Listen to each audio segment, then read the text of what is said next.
प्रभु दोईचा खंड महिरा रे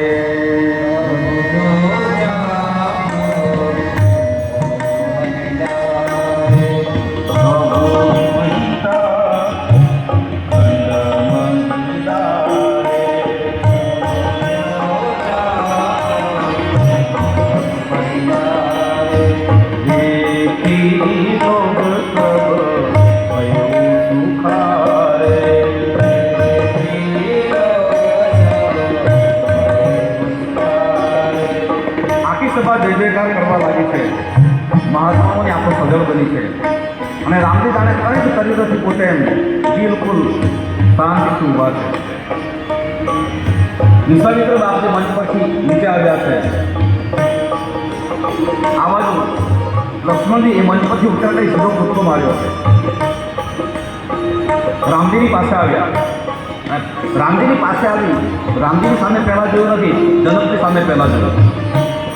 ત્યારે આખો સવાલ કર્યો, કહેતા હતા ને કે આ ધરતી પર કોઈ નથી, જોયું? જનકજીને સંકોચ થયો છે પણ સાથે સાથે આનંદ પણ છે। જનકજી બોલ્યા છે કે બાપજી, આ બાળકોએ મને ધન્ય કરી દીધું। આજ જનકની આંખોમાં આંસુ છે, એમાં સુનૈના માની આંખોમાં આંસુ છે।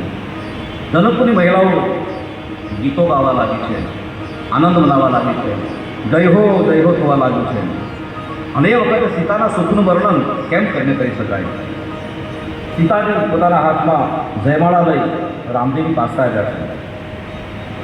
ખૂબ ભાવમગન છે વૈદેહી, કારણ આજે એને પોતાની મંજિલ મળી ગઈ છે। આવ્યા છે રામના કંઠમાં જયમાળા પહેરાવવાની। સખીઓ સૂચના આપી પણ આમ જયમાળા પકડીને ઊભા છે રામજીની સામે, પહેરાવતા નથી। રામજી માથું નમાવી નીચે ઊભા છે, માથું નીચું કરીને ઊભા છે નમાવીને। થોડી વાર થઈ, આમને આમ સમય જવા લાગ્યો, પહેરાવતા ઘણી વાર થઈ।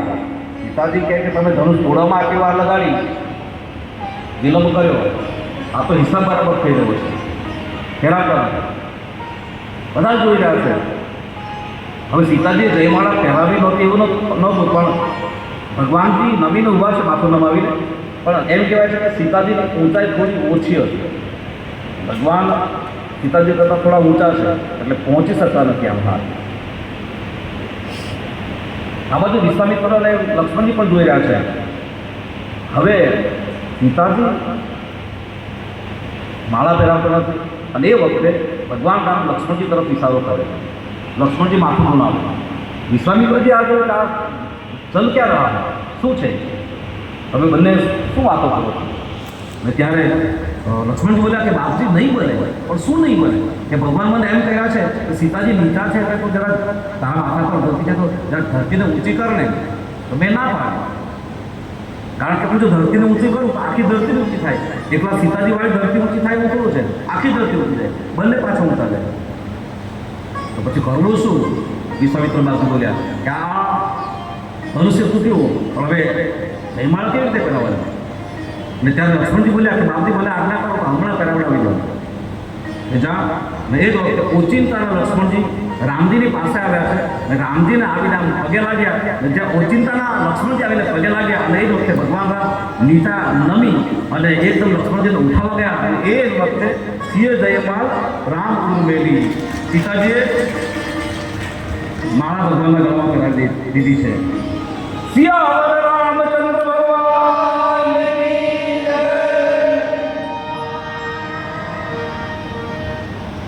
રામજી વખતે બોલ્યા કે લખન તે મને હરાવી દીધું। લક્ષ્મણજી બોલ્યા કે પ્રભુ ભક્તિની આગળ ભગવાન હારે એમાં જ ભગવાનની શોભા છે। તો આ રીતે જયમાળા પહેરાવાય છે, બંને સાથે ઊભા છે। જયમાળા પહેરાવ્યા પછી સીતાજી ભગવાન રામજીની ડાબી બાજુ ઊભા છે। सोहत सिय राम की जोरी, छवि श्रृंगार मनहु एक थोरी। आरती की जय श्री रघुवर दशरथ सियावर अति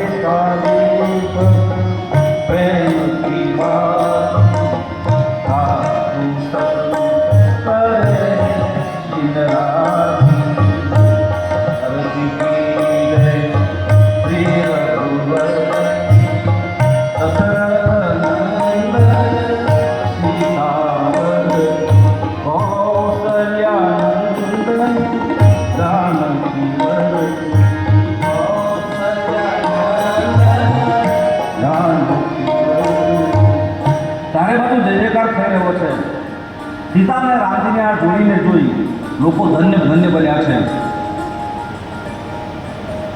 મહાત્માએ કહ્યું છે, રામાયણમાં એવું લખ્યું નથી, પણ ધનુષ્ય તોડ્યું એટલે ખરેખર તો લગ્ન થઈ ગયા.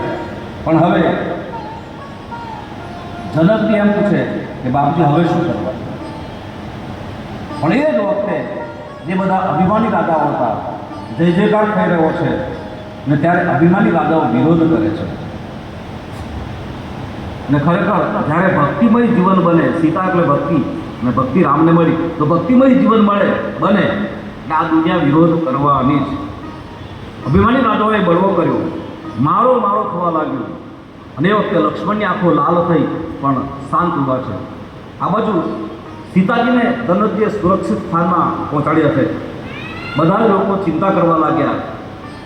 અભિમાની રાજાઓ માટે લોકો વિચારવા લાગ્યા, આ શું કરી રહ્યા છે?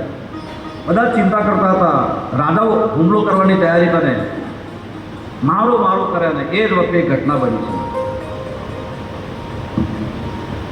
પરશુરામજી આવ્યા છે, ભયંકર વિરોધ લોકો કરે, અને એ જ વખતે પરશુરામ દાસજીનું આગમન થયું. તે અવસર બાબાજી લખે સુનિશિવધનું બંધ